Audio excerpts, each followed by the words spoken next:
Unang makina niyan, na niligawan ko, sabi ko kasi 500cc, hindi pala yung 500cc. 650cc yun, pang KLR 650. Okay ha? Pang KLR 650 sana yung isasalpa ko dyan.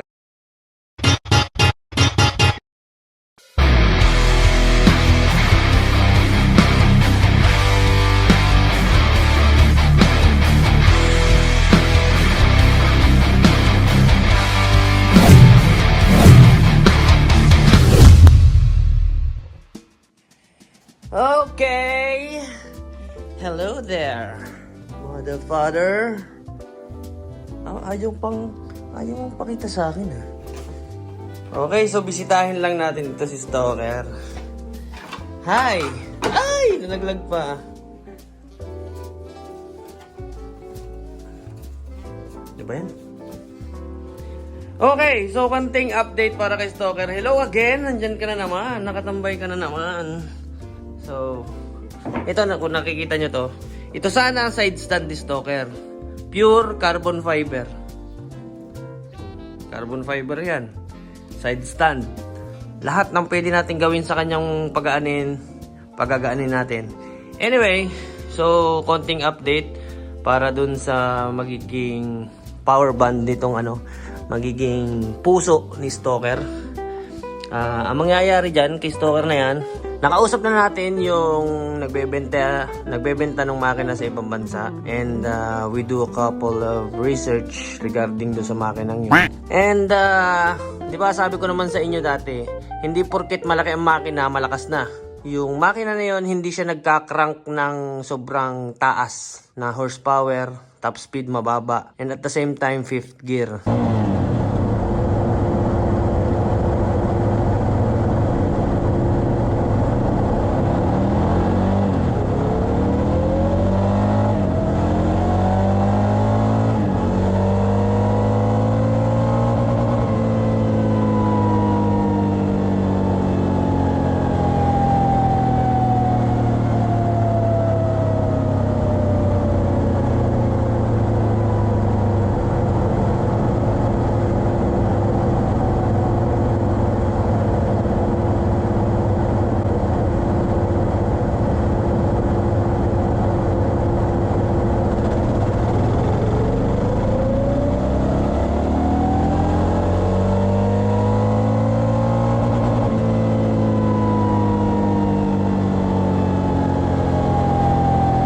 So, napag-isipan ko, since gagamitin natin yan pang araw-araw, hindi natin kailangan ng sobrang taas na cc.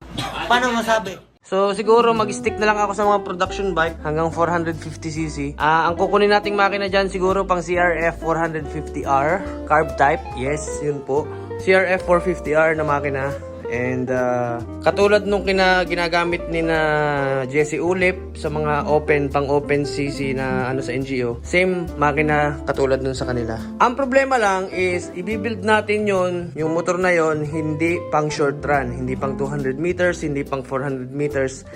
I-build natin siya ng pang malayo ang takbo. Since fifth gear din naman, ang maganda sa kanya, mataas ang kanyang RPM limit. Naglilimit siya ng 11,000 RPM. So wala ka na masyadong gagalawin doon.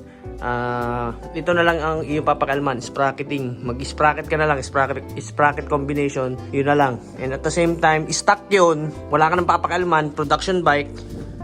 So, ang kailangan na lang natin, ilalabas na lang natin konting lakas. Konting lakas na lang. Kasi, sinukat ko rin dito, pinasukat ko sa kanya kung ano yung magiging sukat ng makinang yun. Ang sukat ng makina na yun is same as Versys 650.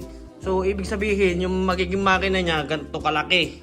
Sobrang laki talaga. Tapos bababa siya, kung i-align siya dito, bababa talaga siya, sobrang baba. Yung clearance niya, ground clearance, makukompromise na yung ground clearance niya. Ang kanya magiging tambutyo, kung bababa siya, hindi na natin yung papadaanin, papaikutin na natin dito sa sidings na ito. Ang pangit na, di ba? Hindi na siya mukhang Raider. Kaya nga, pang-scam tayo eh. Fake rider nga yung concept natin eh, fake rider. So, yung CRF 450, KTM 450, at saka yung mga RMZ, mamimili tayo dun sa tatlo. Since dun sa tatlong yun, pinakamalakas yung KTM. Ang problema lang sa KTM, hindi readily available yung parts doon na tayo sa Honda. Siguro mag CRF 450R na lang tayo. Yung kanyang, basta bahala na. Magre-realign tayo ng panibago. Mapapakinabangan ito. So buti na lang hindi ko pa ito binabawasan. Ihahabol pa natin ito. Depende doon sa tatamaan ng kanyang sprocket sa harap. Pag na-realign natin yung makina na yon. Note ha, CRF 450R. Para dun sa nagnanakaw ng video ko, CRF 450R, shout out. I-upload mo ulit dun sa page mo para kumita ka naman. Wala akong pakialam sa'yo, bahala ka. Since upload ka ng upload, wala naman problema sa akin. Ako pa rin naman yung sumisikat sa'yo. Marami ng bashers, pero sanay naman ako dyan Marami talagang bashers to si Stalker. And, ayun. Ang mangyayari nito, magagawa tayo ng panibago, ipaparealign natin ng panibagong chassis. And, hindi na siya magiging ganyan ang itsura itong pahuli na ito. Bali, putol na yan dyan. Putol na yan dyan. Magkakameron tayo ng subframe. Yung subframe mismo, siya ang magkakapit sa kanyang tangke. So yung tangke niya is incorporated sa subframe. Wala na baka maging pagmumukhain natin ganito ang hugis niya. Lahat. Carbon fiber. Itong ganito. Carbon fiber. Ito, carbon fiber. Carbon fiber. Pure carbon fiber lahat. Yung ride height niya, pabababain natin. Pabababain natin yan para yung ground clearance niya. Siguro mga ganyan lang ang ground clearance sa baba. O ganyan. Tamang 4 inches yung pinakamababa. Pinakamababa 4 inches kapag sinakyan. And at the same time ito, kung napapansin nyo, nakapatong dito yung upuan, imagine nyo na ganito kakapal yung upuan. So pabababain natin yan. Para yung ride height ng tao, bababa. Hindi siya masyadong sasalok ng hangin. Nakatago siya sa headlight. Pagpalagay nyo, imagine nyo na lang yung hangin niya papaganon. Kung mababa yung tao dyan, hindi mo na kailangan mag-Superman. Nakatago ka na mismo sa motor. Yoyoko ka lang. Nakatago ka na mismo dyan sa headlight niya. Wala kang babanggaing hangin. So, nagtataka rin kayo. Doon sa mga nagtatanong sa akin, sa mga nagko-comment, bakit ganito yung manibela niya. So, pang-drag kasi yung ganyang setup. Pang-drag kasi yan. Yan. Kung napapansin nyo, pag dito ka nakakapit, pag nakaganyan yung kamay mo sa stock na manibela, sasalok ng hangin yan. Instead na papaganyan yung kapit mo, tatakloban ng iyong balikat yung kamay mo. Nandito yung ulo mo, itatago mo lang, isisiksik mo yung sarili mo sa loob hanggat kaya mo. Pero kung nandito, kahit pag Superman ka pa, babanggain mong hangin dyan, malaki. Malaking yun, malaking points yun pag nagta-top speed ka. At saka sa performance niya, yung acceleration hanggang papunta ng top speed, hanggat may binabanggaan ka maraming hangin, malaking points yun. Try nyo mag-top speed, same makina, same setup, tanggalin nyo lang side mirror. May plus top speed kayo ng 1 to 2 kilometers per hour. Try nyo lang yun, try nyo lang. Tanggalin nyo lang ang side mirror. 1 to 2 kilometers per hour. Ma-top speed kayo. Try nyo pababain yung harap. Madadagdagan ulit kayo ng top speed. Same engine setup. Anyway, so yun lang. So konting update. Ito, pwede rin daw natin itong buhayin muli. Itong makina na ito.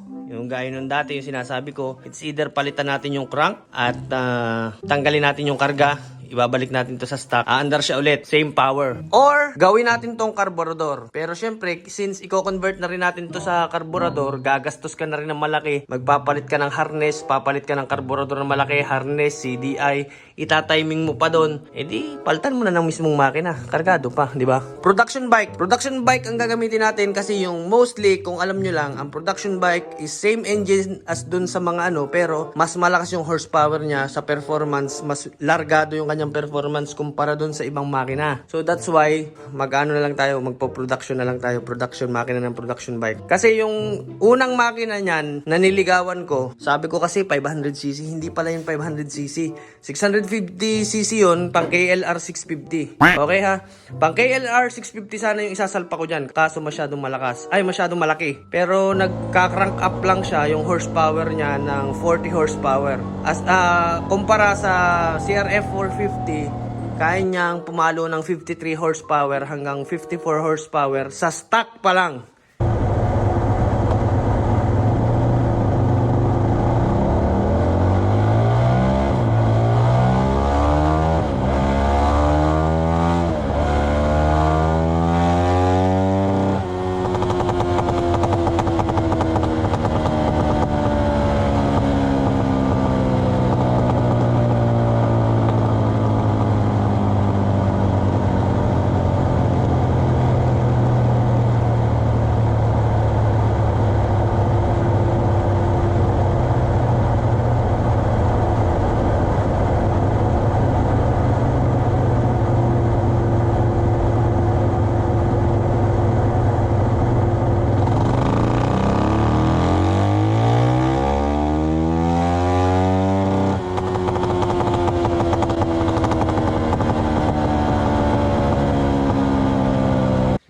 stock. Sa stock yun ha. Since babaguhin natin yung setup niya, spracketing, dadalihin natin sa spracketing, papataasin natin yung top speed niyan. Okay? So, yun lang naman. Yun lang. Konting update para kay Stalker. Nung una, nagpapa-comment down below ako. Pero, i-reveal ko na rin since hindi naman natin kukunin. Pang KLR 650. Kaya sabi ko kanina, kasing laki ng Versys 650 yung makina. Kasi parehas silang 650. Masyadong malaki siya dito. Ganito kalaki oh. Ito. Shing. Tapos, shing. Ay, ano pang gagamitin ito? Parang useless yung chassis natin. Hindi na kayang i-hold yun. Yung ganun kalaking makina, hindi na kayang i-hold yun ng ganito kanipis na chassis. So, paliliitin natin ng konti, pero may power. CRF 450. Pwede rin naman ng KTM, kaso nga mahal. Hindi readily available ang parts. And at the same time, masakit sa ulo kasi. KTM kasi. Mahal talaga ang KTM. Pero performance-wise, numero 1 KTM. KTM pipiliin nyo. So, Honda. Madali ang Honda. Maraming mabibilhan ng parts dyan, Honda. Honda na lang tayo, CRF 450. CRF 450R, since ginamit na rin yun, subok na yung makinang yan. Yun na lang, gamitin natin. Okay. So, I think hanggang dito na lang muna yung vlog natin. And again, para dun sa shoutout dun sa kumukuha ng video ko dyan. Ito ka, ito. Middle finger, where are you? Ito ka. So, again, meron tayong bagong page. Since ninanakawan tayo ng video, meron tayong bagong page. Doon ko i-reveal kung ano man yung magiging update natin kay Stalker. The Racing Glitch. So, The Racing Glitch, paki-follow na lang bago siyang Facebook page. And, ayun. So, paki-follow na lang yung page na yon. And I think hanggang dito na lang muna yung ating vlog for today. And, ayun, para sa mga nagtatanong, CRF 450R po. Final na yon. Siguro by January, February, March. Siguro by March. By March, second week ng March. Okay na yun. O, first week. Pabilisin na natin. First week ng March. Chassis niya magiging alloy, tangke. Pero syempre, dahan-dahan muna. Pag umaandar na siya, saka natin banatan kung ano man yung extra sa labas. Alright, again, The Racing Glitch. Paki-follow na lang. And I think hanggang dito na lang muna ulit. And, yun. Bye-bye. Ay! Wait lang. Para doon sa nagnanakaw ng video ko. Eto ka.